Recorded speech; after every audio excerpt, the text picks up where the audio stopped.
Okay, at this point you should be done with the warm-up.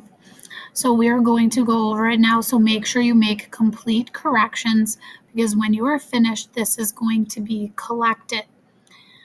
So for number 2, it says reflect the given shape across the x-axis, then translate it 5 units left. So the first thing we really need to do is get all the original points, which they were 1, -3, 1, -5, and 5, -5. From there, what you need to do is reflect across the x-axis.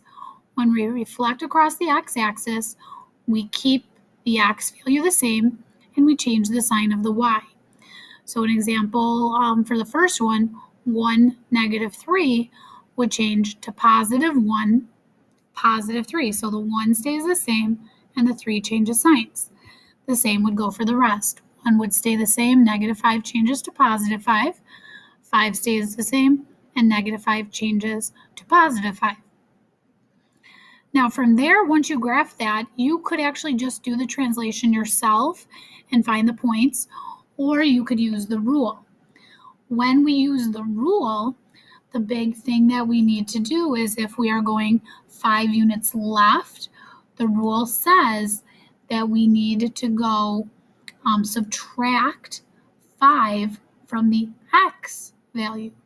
So from the x value, we're subtracting 5. So for the first one, we would subtract 5 from 1. That would give us -4. So our point would be, should be -4,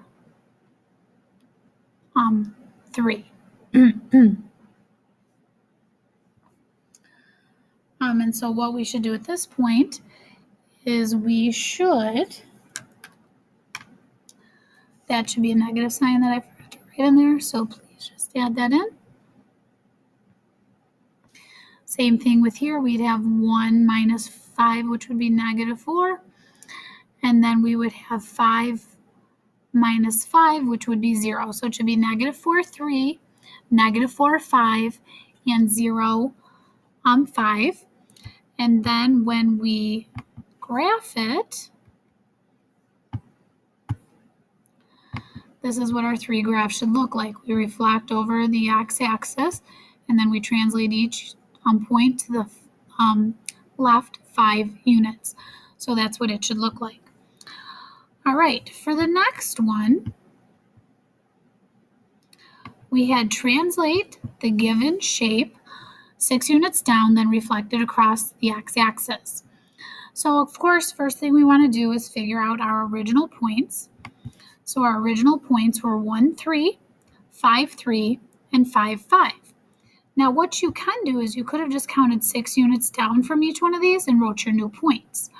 Or you could realize when we go 6 units down, that means we're subtracting 6 from the y value.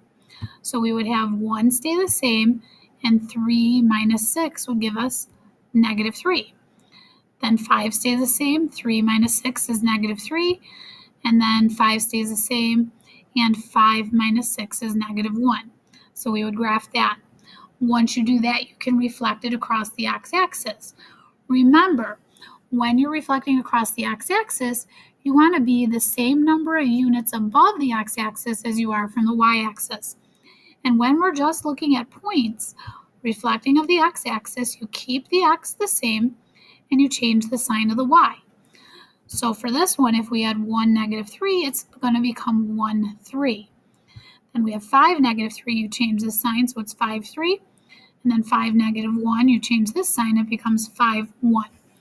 So what the new graph is going to look like is this. So first thing we do is we translated all these down 6 units. So this was the first transformation.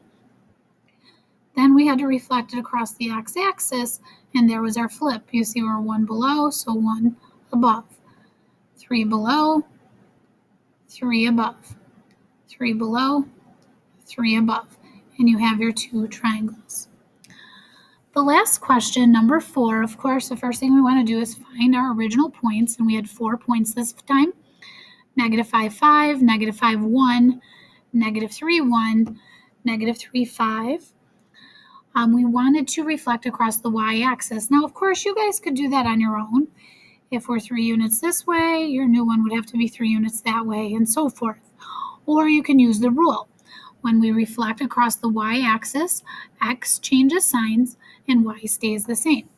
So this -5 would change to +5, and the 5 would stay the same. So the y stays the same, change the sign of the x. So -5, 5 becomes 5, 5. -5, 1 becomes 5, 1. -3, 1 becomes 3, 1. And -3, 5 becomes 3, 5. Now we want to rotate 90 degrees clockwise. When we rotate 90 degrees clockwise, we switch the x and the y, we turn them, and then we change the sign of the 1 to the right, since we're turning right. So we would flip 5 and 5, and then the 1 to the right would change to negative, so -5. So here we flip them to 1, 5, and then change this sign. Flip them to 1, 3, and then change this sign. Flip them to 5, 3, and change this sign. So your new points are 5, -5, 1, -5, 1, -3, and 5, -3. And the new graphs would look like this. This is your reflection over the x-axis, and this is your turning it 90 degrees. Okay, flip to the back. We did one together. Number 2, the first thing we can already identify is they are not congruent because they're not the same. And then we can set up the ratios. 10 would have to go with 15 because they're the smaller sides, 15 with 30. 10 fifteenths reduces to 2/3. 15 thirtieths reduces to 1/2. They're not equal, so they cannot be similar because they're not proportional. So they are neither. Number 3, I reminded you that the 2 triangles, we had the one on the outside and the little guy here, and that this whole side had to equal 16. So when we set this up, we would have 3/6, and then we would have 8/16. First thing we do know is they are not congruent because they're not the same. Then we have 3/6 for the little sides, 8/16 for the big sides. Those both reduce to 1/2, so they are similar because they are proportional, they are the same shape, and they have the same angles. The last one, number 4, this one's the easiest one. Are the shapes below similar, congruent, or neither? Explain. Well, they are congruent. They're the exact same size and shape. So they are congruent. Same size, same shape. All right, so put this off to the side. Make sure your name is on it because it's going to get collected. But before it gets collected, we need to go over last night's homework.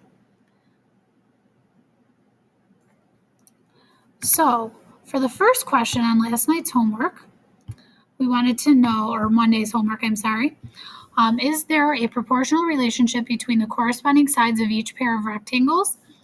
The first one is going to happen to be yes. The second one's going to happen to be no. Why? Well, if we set up a proportion here, we would have 2/5. Does that equal 3/7.5? If we do 2/5 in our calculator, it reduces to 0.4. If we put 3/7.5, that reduces to 0.4. So that proves that they are proportional. In the next one, the short side is 4 and 6. So we would write a proportion of those, and then the 6 and the 8 go together. So I have 6/4. Is it equal to 8/6? 6/4 is 1.5. 8/6 is 1.3 repeating. So they are not equal. So no, they are not proportional. The next question we had to do, Kelly uses a computer program to resize the photos for the school newspaper. She drags the top right corner of the photo represented by rectangle DEFG along the dashed line to form the image rectangle D', E', F', G'. The center of dilation is at the origin. The scale factor is 1/2. What are the coordinates of the vertices of the image of rectangle D', E', F', G'? Well, you had to find the original points. So the original, so I have this little table here. This was the easiest way to show it. You didn't have to write this all out. You could have just wrote the ordered pairs and show multiplying. So D was 0, 0. We multiply each point by 1/2. So D prime is 0, 0. E was 0, 8. So we multiply each of those by 1/2 and we get 0, 4. F was 10, 8. Take half of each of those, you get 5, 4. And G was 10, 0. Take half of those and you get 5, 0. So your points were D prime 0, 0, E prime 0, 4, F prime 5, 4, and G prime 5, 0. Okay, now that we are finished going over this, what I need for you to do is make sure you have your name on this homework and your warm-up. Do not get out of your seat, but please raise your hand and we will come over and collect your homework and warm-up and give you the classwork homework packet. You must complete all of it for tomorrow. So try every question. Do not leave anything blank. There's a review of everything we've been doing. But please make sure you have that done for tomorrow so you do not have to have RTI lunch. Thank you and have a wonderful day.